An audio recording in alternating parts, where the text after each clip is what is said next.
Hi hello ನಮಸ್ಕಾರ ಸ್ನೇಹಿತರೆ. ಊರಿಗೆ ಕೈಡಿ ಬಯಸೋಕೆ ನಿಂತಂತ ವೀರಭದ್ರನ ಪಾಲಿಗೆ ವಿಶ್ವಕಂಠನಾದ ಶಿವಣ್ಣ. ಹಾಗಾದ್ರೆ ಏನಾಯ್ತು, ಏನ್ ಕಥೆ, ಇದು ಎಲ್ಲವನ್ನ ಕೂಡ ತಿಳ್ಕೋಬೇಕು ಅಂದ್ರೆ ಈಗಲೇ ನಮ್ಮ ಈ ಚಾನಲ್ನ ಸಬ್ಸ್ಕ್ರೈಬ್ ಮಾಡಿ, ಹಾಗೆ ಈ ಒಂದು ವಿಡಿಯೋವನ್ನ ಪೂರ್ತಿಯಾಗಿ ನೋಡೋದನ್ನ ಯಾವುದೇ ಕಾರಣಕ್ಕೂ ಕೂಡ ಮರಿಬೇಡಿ. ಇಲ್ಲಿ ಶಿವಣ್ಣ ಊರ ಮಕ್ಕಳಿಗೆ ಆಟ ಆಡೋದಕ್ಕೆ ಇದ್ದಂತ ಆ ಒಂದು ಮೈದಾನವನ್ನ ಕೂಡ ಇಲ್ಲಿ ಗವರ್ನಮೆಂಟ್ ಅವರು ಕಸದ ರಾಶಿಯನ್ನ ಡಂಪ್ ಮಾಡ್ಲಿಕ್ಕೆ ಅಂತ ಹೇಳಿ ಯೂಸ್ ಮಾಡ್ಕೊಳ್ಳೋಕೆ ಮುಂದಾದಾಗ ಅವರ ಜೊತೆ ಫೈಟ್ ಮಾಡ್ತಾರೆ. ಏನು ಈ ಊರ ಹುಡುಗರು ಆಟ ಆಡ್ಬೇಕಾ, ಇವ್ರಿಗೆ ಯೋಗ್ಯತೆ ಇದೆ, ಇವ್ರಿಗೆ ಇದೆಲ್ಲ ಬೇಕಾಗಿದೆಯಾ ವ್ಯವಸ್ಥೆ ಅಂತ ಹೇಳಿ ಆಫೀಸರ್ ಹೇಳಿದಾಗ ಅವರ ಜೊತೆ ಫೈಟಿಗೆ ಬೀಳ್ತಾರೆ. ಶಿವಣ್ಣ ಜೊತೆಗೆ ಒಂದು ಸವಾಲನ್ನ ಕೂಡ ಎಸೆತಾರ. ಇಲ್ಲಿ ನಿಮ್ಮ ಜೊತೆ ನಾವು ಕೂಡ ಆಟ ಆಡ್ತೀವಿ, ಇಬ್ಬರ ನಡುವೆ ಯಾರು ಗೆಲ್ತಾರೋ ನೋಡೋಣ, ನಾವೇನಾದ್ರು ಸೂತ್ರೆ ಇದನ್ನ ನಾವು ಕಸದ ರಾಶಿ ಹಾಕೋದಕ್ಕೆ ನಿಮಗೆ ಬಿಟ್ಕೊಡ್ತೇವೆ, ಇಲ್ಲ ಅಂದ್ರೆ ಖಂಡಿತವಾಗ್ಲೂ ಕೂಡ ನೀವು ಈ ಜಾಗವನ್ನ ಬಿಟ್ಟು ಹೋಗ್ಬೇಕು ಅಂತ ಹೇಳಿ ಸವಾಲನ್ನ ಎಸೆತಾರೆ. ಆ ಸವಾಲಿಗೆ ಅಲ್ಲಿ ಆಫೀಸರ್ ಕೂಡ ಒಪ್ಕೋತಾರೆ. ಈ ಒಂದು ವಿಷಯ ವೀರಭದ್ರಗೆ ಗೊತ್ತಾಗಿದ್ದೆ ತಡ ಆಫೀಸರ್ ಜೊತೆ ಕೈ ಜೋಡಿಸ್ತಾರೆ. ಜೊತೆಗೆ ಇಲ್ಲಿ ಆಫೀಸರ್ ಜೊತೆ ಕೈ ಜೋಡಿಸೋದ್ರ ಮುಖಾಂತರ ತನ್ನ ಮಗ ಪರಶುವನ್ನ ಅವರ ಜೊತೆ ಆಟ ಆಡೋದಕ್ಕೆ ಬಿಟ್ಟು ತಮ್ಮ ಆಟವನ್ನ ಶುರು ಮಾಡ್ಕೋತಾರೆ. ಇತ್ತ ಕಡೆ ಪರಶು ಕೂಡ ನಾನು ನಿಮ್ಮ ಜೊತೆಯಾಗಿ ಆಟ ಆಡ್ತೀನಿ ಅಂತ ಹೇಳಿ ಕ್ರಿಕೆಟ್ ಆಡ್ಲಿಕ್ಕೆ ಅಂತ ಹೇಳಿ ಶಿವಣ್ಣನ ಟೀಮ್ಗೆ ಸೇರಿಸ್ಕೋತಾರೆ. ಅದ್ರ ಉದ್ದೇಶ ಇರ್ತಕ್ಕಂಥದ್ದು ಶಿವಣ್ಣನ ಟೀಮ್ ಅನ್ನ ಸೋಲಿಸಬೇಕು, ಜೊತೆಗೆ ಇಲ್ಲಿ ಶಿವಣ್ಣನ್ಗೆ ಸೋಲಾಗಬೇಕು ಅನ್ನೋದು. ಅದೇ ಕಾರಣಕ್ಕೆ ಈ ಒಂದು ಟೀಮ್ಗೆ ಬಂದು ಸೇರ್ಕೊಂಡಿದ್ದಾರೆ. ಇತ್ತ ಕಡೆ ಎಲ್ಲರೂ ಕೂಡ ಪ್ರಾಕ್ಟೀಸ್ ಅನ್ನ ಮಾಡ್ತಿದ್ದಾರೆ. ಮೂವರ ಒಂದು ಅವಶ್ಯಕತೆ ಇರುತ್ತೆ. ಆಗ ಗುಂಡಮ್ಮ, ರತ್ನ ಹಾಗೆ ಪಾರುವನೆ ಆ ಜಾಗವನ್ನ ತುಂಬಲಿಕ್ಕೆ ಮುಂದಾಗ್ತಾರೆ. ಮೊದಲಲ್ಲಿ ಶಿವಣ್ಣ ಒಪ್ಕೊಳ್ಳೋದಿಲ್ಲ, ಹೆಣ್ಮಕ್ಳಿಗೆ ಏನಾಗತ್ತೆ ಅಂತ. ಬಟ್ ಇಲ್ಲಿ ನಮ್ಮ ಹೆಣ್ಮಕ್ಳು ಯಾವುದೇ ಗಂಡು ಮಕ್ಳಿಗೂ ಕೂಡ ಕಡಿಮೆ ಇಲ್ಲ ಅಂತ ಹೇಳಿ ಮಾದಪ್ಪ ಮಾವ ಒಪ್ಪಿಸಿದಾಗ ಇಲ್ಲಿ ಶಿವಣ್ಣ ಕೂಡ ಒಪ್ಕೋತಾರೆ. ತನ್ನ ಇಬ್ರು ತಂಗಿರುವ ಹಾಗೆ ತನ್ನ ಹೆಂಡತಿ ಪಾರು ಮೂವರು ಕೂಡ ಸಖತ್ತಾಗಿ ಹುಡುಗರಷ್ಟೇ ಮಟ್ಟಿಗೆ ಚೆನ್ನಾಗಿ ಆಟ ಆಡ್ತಿದ್ದಾರೆ. ಎಲ್ಲರೂ ಕೂಡ ಸೇರ್ಕೊಂಡು ಆಟವನ್ನ ಆಡುವುದಕ್ಕೆ ಪ್ರಾಕ್ಟೀಸ್ ಮಾಡ್ತಿದ್ದಾರೆ. ತಾವು ಗೆಲ್ಲೇಬೇಕು, ಈ ಊರ ಮಕ್ಕಳಿಗೆ ಈ ಒಂದು ಗ್ರೌಂಡ್ ಅನ್ನ ನಾವು ಉಳಿಸ್ಕೊಳ್ಳೇಬೇಕು ಅಂತ ಹೇಳಿ ಶಿವಣ್ಣ ಎಲ್ಲರಲ್ಲೂ ಕೂಡ ಹುರಿತುಂಬಿಸ್ತಿದ್ದಾರೆ. ಅಲ್ಲಿರ್ತಕ್ಕಂಥ ಒಂದಷ್ಟು ಹೆಂಗಸರು ಅಲ್ಲಿರ್ತಕ್ಕಂಥ ಒಂದು ವಿಕೆಟ್ಸ್ ಅನ್ನ ಕಿತ್ಕೊಂಡು ತಮ್ಮ ಹಸ ಕಟ್ಟಾಕ್ಲಿಕ್ಕೆ, ಎಮ್ಮೆ ಕಟ್ಟಾಕ್ಲಿಕ್ಕೆ ಅಂತ ಹೇಳಿ ತಗೊಂಡು ಹೋಗ್ಬೇಕಾದ್ರೆ ಏನ್ ಮಾಡ್ತಿದ್ರ ನೀವು, ಆಟ ಆಡೋದಕ್ಕೆ ಅಂತ ಇದನ್ನ ನಾವು ಮಾಡ್ಕೊಂಡಿರೋದು ಅಂದಾಗ, ಯಾಕೆ ಇವೆಲ್ಲ ಆಟ ಬೇಕು ಹಾಗೆ ಹೀಗೆ, ಅದ್ರಲ್ಲೂ ಹೆಣ್ಮಕ್ಳಲ್ವಾ ನೀವು, ಏನಿದಲ್ಲ ಹಂಗೆ ಹಿಂಗೆ ಅಂತಾರೆ.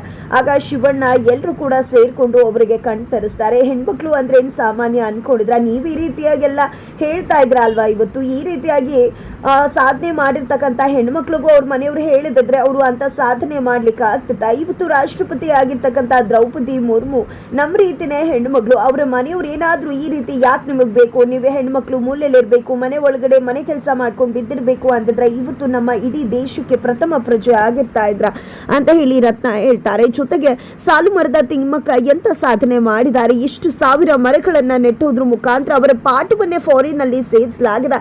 ಇದಕ್ಕೆ ಕಾರಣನೇ ಅವರ ಮನೆಯವರು ಅವರಿಗೆ ಸಾಥ್ ಕೊಟ್ಟಿದ್ರಿಂದಾನೆ ಇವತ್ತು ಅವರು ಅಂತ ಅಚೀವ್ಮೆಂಟ್ ನ ಮಾಡಿರೋದು ಅಂತ ಹೇಳಿ ಶಿವಣ್ಣ ಸಾಲು ಮರದ ತಿಮ್ಮಕ್ಕನನ್ನ ನೆನಪು ಮಾಡ್ಕೋತಾರೆ. ಅದೇ ರೀತಿಯಲ್ಲಿ ಸ್ವಾತಂತ್ರ್ಯದಲ್ಲಿ ಹೋರಾಟ ಮಾಡಿದಂತಹ ಕಿತ್ತೂರಾಣಿ ಚೆನ್ನಮ್ಮ, ಅಬ್ಬಕ್ಕದೇವಿ, ಈ ರೀತಿ ಸಾಕಷ್ಟು ಜನರನ್ನ ಕೂಡ ಸ್ಮರಿಸ್ತಾರೆ. ಫೈನಲಿ ಇಲ್ಲಿ ಜನಗಳ ಕಣ್ಣನ್ನ ತೆರೆಸ್ತಾರೆ. ಹೌದು, ನಮ್ಮ ಹೆಣ್ಣುಮಕ್ಳು ಏನು ಯಾರಿಗೂ ಕಡಿಮೆ ಇಲ್ಲ, ಇವತ್ತು ಎಲ್ಲ ಕ್ಷೇತ್ರದಲ್ಲೂ ಕೂಡ ನಮ್ಮ ಹೆಣ್ಮಕ್ಳು ಇದ್ದಾರೆ, ಖಂಡಿತವಾಗ್ಲೂ ನಮ್ಮಿಂದ ತಪ್ಪಾಯ್ತು ಅಂತ ಹೇಳಿ ಆ ಹೆಂಗಸರು ಕೂಡ ಹೇಳ್ತಾರೆ.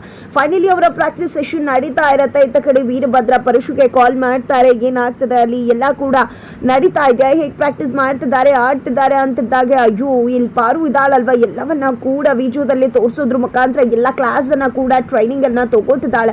ಖಂಡಿತ ಎಲ್ಲರೂ ಕೂಡ ಸಖತ್ತಾಗಿ ಟ್ರೈನ್ ಆಗ್ತಿದ್ದಾರೆ. ಆದ್ರೆ ನೀವೇನು ಯೋಚನೆ ಮಾಡಬೇಡಿ ಅಪ್ಪ, ನಾನು ಏನ್ ಮಾಡ್ಬೇಕು ಅನ್ನೋದು ನನಗೆ ತುಂಬಾ ಚೆನ್ನಾಗಿ ಗೊತ್ತಿದೆ, ಖಂಡಿತವಾಗ್ಲೂ ಆ ಕೆಲಸವನ್ನ ನಾನು ಮಾಡ್ತೀನಿ, ಖಂಡಿತ ಇವರನ್ನ ಸೋಲ್ಸೋದು ನನ್ನ ಜವಾಬ್ದಾರಿ ಅಂತ ಹೇಳಿ ಇಲ್ಲಿ ಪರಶು ಹೇಳ್ತಾರೆ. ಸರಿ ಆಯ್ತು ಮಗ್ನೆ ಅಂತ ಹೇಳಿ ವೀರಭದ್ರ ಕಾಲ್ ಕಟ್ ಮಾಡ್ತಿದ್ದಾಗ ತಿರುಗಿ ನೋಡ್ತಾರೆ ಪರಶು, ಅಲ್ಲಿ ಪಾರು ಇರ್ತಾಳೆ. ಪಾರು ಬಂದಿದೆ, ಅಣ್ಣ ನೀನ್ ಇಲ್ಲಿದ್ಯಾ, ಅಲ್ಲೆಲ್ಲ ಪ್ರಾಕ್ಟೀಸ್ ಮಾಡ್ತಿದ್ದಾರೆ, ನಡಿ ಹೋಗೋಣ ಅಂದಾಗ, ಸದ್ಯ ಅಪ್ಪ ಕೇಳಿಸ್ಕೊಂಡ್ಬಿಟ್ಲು ಅಂತ ಅನ್ಕೊಂಡೆ, ಸದ್ಯ ಕೇಳಿಸ್ಕೊಂಡಿಲ್ವಲ್ಲ, ಕೇಳಿಸ್ಕೊಂಡಿದ್ರೆ ಬಿಡ್ತಿದ್ರ ಇವಳು ಅಂತ ಹೇಳಿ ಅನ್ಕೊಂಡು ಹೊರಡ್ಬೇಕಾದ್ರೆ ನಿಂತ್ಕೋಣ, ನೀನೇನ್ ಅನ್ಕೊಂಡೆ, ನಾನು ನಿನ್ ಮಾತನ್ನ ಕೇಳಿಸ್ಕೊಳ್ಳಿಲ್ಲ ಅಂತ ಅನ್ಕೊಂಡ್ಯಾ, ಆ ರೀತಿ ಕೇಳಿಸ್ಕೊಳ್ಳದೆ ಇರೋದು ಫಿಲಿಮ್, ಸಿನಿಮಾ, ಸೀರಿಯಲ್ಸ್ ಅಲ್ಲಿ ಮಾತ್ರ ಸಾಧ್ಯ ಆಗುತ್ತೆ, ಆದ್ರೆ ರಿಯಲ್ ಲೈಫ್ ಅಲ್ಲಿ ನನಗೆ ನೀನ್ ಏನೇನು ಹೇಳಿದ್ದು ಎಲ್ಲವೂ ಕೂಡ ನನ್ನ ಕಿವಿಯಲ್ಲಿ ಹಾಗೆ ಗುನ್ಗುಣಿಸ್ತಾ ಇದ್ದ. ನೀನು ಆ ಅಪ್ಪನ ಜೊತೆ ಸೇರ್ಕೊಂಡು ಈ ರೀತಿಯಾಗೆಲ್ಲ ನಾಟಕ ಮಾಡ್ತಿದ್ಯಾ, ಖಂಡಿತವಾಗ್ಲೂ ನಿನ್ನನ್ನು ನಾನು ಬದಲಾಗಿದ್ಯಾ ಅಂತ ಅನ್ಕೊಂಡಿದ್ದೆ, ಆದರೆ ಈಗಲೂ ಕೂಡ ಅಂಥದ್ದೇ ಕುತಂತ್ರ ಬುದ್ಧಿ ಇಟ್ಕೊಂಡು ಆ ಅಪ್ಪನ ಜೊತೆಗೂಡಿ ಈ ರೀತಿಯ ನಾಟಕ ಮಾಡ್ತಿದ್ಯಾ ಅಂತ ನನಗೆ ಗೊತ್ತಿರಲಿಲ್ಲ ಅಂತ ಹೇಳ್ತಿದ್ದಾರೆ. ಇಲ್ಲ ಪಾರು, ನೀನು ತಪ್ಪು ತಿಳ್ಕೊಂಡಿದ್ಯಾ ಅಂತ ಪರಶು ಹೇಳಲಿಕ್ಕೆ ಟ್ರೈ ಮಾಡ್ತಿದ್ದಾರೆ. ಬಟ್ ಪಾರು ಅಂತೂ ಯಾವುದೇ ಕಾರಣಕ್ಕೂ ಪರಶು ಮಾತನ್ನ ನಂಬೋದಕ್ಕೆ ರೆಡಿ ಇಲ್ಲ. ಫೋನ್ ಕೊಡು ಅಂತ ಹೇಳಿ ಪರಶು ಫೋನನ್ನು ಕಿತ್ಕೋತಾರೆ. ಇಲ್ಲಿ ನಿಜವಾಗ್ಲೂ ನೀನೇನಾದರೂ ಆ ಅಪ್ಪನ ಜೊತೆ ಮಾತಾಡಿರ್ಬೇಕು. ನಿನ್ನ ಬಂಡವಾಳವನ್ನ ನನ್ನ ಗಂಡ ನನ್ನ ಊರಿನ ಜನರ ಮುಂದೆ ಬಿಚ್ಚಿಡ್ತೇನೆ, ನೀನು ಬದಲಾಗಿಲ್ಲ, ಕುತಂತ್ರಿ ನಾಟಕ ಮಾಡ್ತಿದ್ಯಾ ಅನ್ನೋದು ಸಾಬೀತುಪಡಿಸ್ತೇನೆ. ಈ ಪಾರು ಖಂಡಿತ ಸಾಬೀತುಪಡಿಸೇ ಬಿಡೋಳೆ ಅಲ್ಲ ಅಂತ ಹೇಳಿ ಸವಾಲನ್ನ ಹಾಕಿದ್ದೆ. ಆ ನಂಬರ್ಗೆ ಡಯಲ್ ಮಾಡ್ತಾಳೆ. ಡಯಲ್ ಮಾಡಿದ್ದೆ, ಇದು ಅಪ್ಪನ ನಂಬರ್ ಆಗಿ ಅಪ್ಪ ಹಲೋ ಅನ್ಬೇಕು, ನೋಡ್ತಾ ಇರು ನಿನ್ನ ಕತೆ ಏನಾಗುತ್ತೆ ಅಂತ ಹೇಳಿದಾಗ ಅಲ್ಲಿ ಭಯಗ್ರಸ್ತನ ಆಗ್ತಿದ್ದಾರೆ. ಇಲ್ಲಿ ಪರಶು ಏನಪ್ಪಾ ಮಾಡೋದು, ಅಪ್ಪ ಕಾಲ್ ಮಾಡಿ ರಿಸೀವ್ ಮಾಡಿಬಿಟ್ರೆ ಏನು ಮಾಡಲಿ ಅಂತ ಅನ್ಕೋತಿದ್ದಾಗ ನಾ ಈ ಕಡೆ ಪರಶು ಫೋನ್ ಬರ್ತಿದ್ದೆ ಅಂತ ಅನ್ಕೊಂಡಿದ್ದೆ. ಅಲ್ಲಿನ ಆಫೀಸರ್ ಕೈಗೆ ಕೊಟ್ಟು ನೀವೇ ಮಾತಾಡಿ ಅಂತಾರೆ. ಆ ಕಡೆ ಪಾರು ಮಾತಾಡ್ತಿರೋದನ್ನ ಪರಶು ಮಾತಾಡ್ತಿದ್ದಾರೆ ಅನ್ಕೊಂಡಂತ ಆಫೀಸರ್, ನೀವ್ ಏನ್ ಮಾಡ್ತಿರೋ ಗೊತ್ತಿಲ್ಲ, ಆದ್ರೆ ನಾವೇ ಗೆಲ್ಬೇಕು, ದಯವಿಟ್ಟು ನೀವು ನಮ್ಮ ಜೊತೆ ಕೈ ಜೋಡಿಸಿದ್ರ ಅಂತ ಅನ್ಕೊಂಡಿದ್ರಿ. ನಾವ್ ಏನ್ ಅನ್ಕೊಂಡಿದ್ವೋ ಅದೇ ರೀತಿ ಆ ಪ್ಲಾನ್ ಪ್ರಕಾರನೇ ಆಗ್ಲಿ ಅಂತ ಹೇಳಿ ಹೇಳ್ತಾರೆ. ಆಗ ಅಚ್ಚುರಿಂದ ಪಾರು ಶಾಕ್ ಆಗಿದೆ, ಕಾಲ್ ಕಟ್ ಮಾಡ್ತಾರೆ. ನಂತರ ಏನ್ ಸರ್ ನೀವು ನಿಮ್ಮ ಮಗ ಕಾಲ್ ಮಾಡಿದ್ರೆ ಆ ಫೋನನ್ನ ನನಗೆ ಯಾಕೆ ಕೊಟ್ರಿ, ನನ್ನನ್ನು ಯಾಕೆ ಮಾತಾಡಿ ಅಂದ್ರೆ ಹೇಳಿದ್ರಿ ಅಂತ ಆಫೀಸರ್ ಕೇಳಿದಾಗ ಯಾಕೆ ಅಂದ್ರೆ ಅಲ್ಲಿ ನನ್ನ ಮಗಳು ಇರ್ತಾಳೆ ಅಂತ ನನಗೆ ತುಂಬ ಚೆನ್ನಾಗಿ ಗೊತ್ತಿದೆ, ನನಗೆ ಮೊದಲೇ ಗೊತ್ತು, ನನ್ನ ಮಗಳು ನನ್ನ ಜೊತೆ ನನ್ನ ಮಗ ಮಾತಾಡ್ತಿರೋದನ್ನು ಕೇಳಿಸ್ಕೊಂಡಿದ್ರೆ ಖಂಡಿತ ಫೋನನ್ನು ತೊಗೊಂಡು ವಾಪಸ್ ಕರೆ ಮಾಡ್ತಾಳೆ ಅಂತ. ಅದೇ ರೀತಿ ಆಯಿತು. ನನ್ನ ಮಗಳಿಗೆ ಸಿಕ್ಬಿದ್ರೆ ಅನ್ನೋ ಕಾರಣಕ್ಕೆ ನನ್ನ ಫೋನ್ ನಂಬರಿಂದ ಅಲ್ಲದೆ ನಿಮ್ಮ ಫೋನನ್ನು ಯೂಸ್ ಮಾಡಿಕೊಂಡು ಕಾಲ್ ಮಾಡಿದ್ದು. ಈಗ ಮತ್ತೆ ಕಾಲ್ ಬ್ಯಾಕ್ ಆಗಿದೆ ಅಂದಾಗಲೇ ಗೊತ್ತಾಗೋಯ್ತು ನನ್ನ ಮಗಳೇ ಕಾಲ್ ಮಾಡಿರೋದು ಅಂತ. ಈಗ ಖಂಡಿತವಾಗ್ಲೂ ಅವಳಿಗೆ ನನ್ನ ಮೇಲೆ ಡೌಟ್ ಬರೋದಿಲ್ಲ, ಖಂಡಿತ ನನ್ನ ಮಗನ ಅವಳು ನಂಬ್ತಾಳಿ ಅಂತ ಹೇಳ್ತಾರೆ. ಸೂಪರ್ ತಲೆ ಸರ್ ನಿಮ್ಮದು, ಎಂಥ ತಲೆ ನಿಮ್ಮದು ಅಂತ ಹೇಳಿ ಆಫೀಸರ್ ಹಾಡಿ ಹೋಗ್ಲತ್ತಾರೆ. ಏನಿದು, ಯಾರು ಆ ಥರ ಮಾತಾಡಿದ್ದು ಅಂತ ಹೇಳಿ ಪಾರು ಅಣ್ಣನನ್ನ ಕೇಳಿದಾಗ, ನೋಡು ಪಾರು, ಅವರು ಆಫೀಸರ್ನ ನಮ್ಮ ಜೊತೆ ಕೈ ಜೋಡಿಸಿ ಅಂತ ಹೇಳಿದ್ರು. ಖಂಡಿತವಾಗ್ಲೂ ನಾನು ಜೋಡಿಸ್ತೀನಿ ಅಂತ ಹೇಳಿ ನಾಟಕ ಮಾಡ್ತಿದ್ದೀನಿ, ಅವ್ರ ಜೊತೆ ಸೇರ್ಕೊಂಡು ಶಿವಣ್ಣನ ಟೀಮ್ನ ಸೋಲಿಸ್ತೀನಿ ಅಂತ ಡ್ರಾಮಾ ಮಾಡ್ತಿದ್ದೀನಿ. ಹಾಗೆ ಅವರು ಕೂಡ ನಂಬ್ಕೊಂಡಿದ್ದಾರೆ.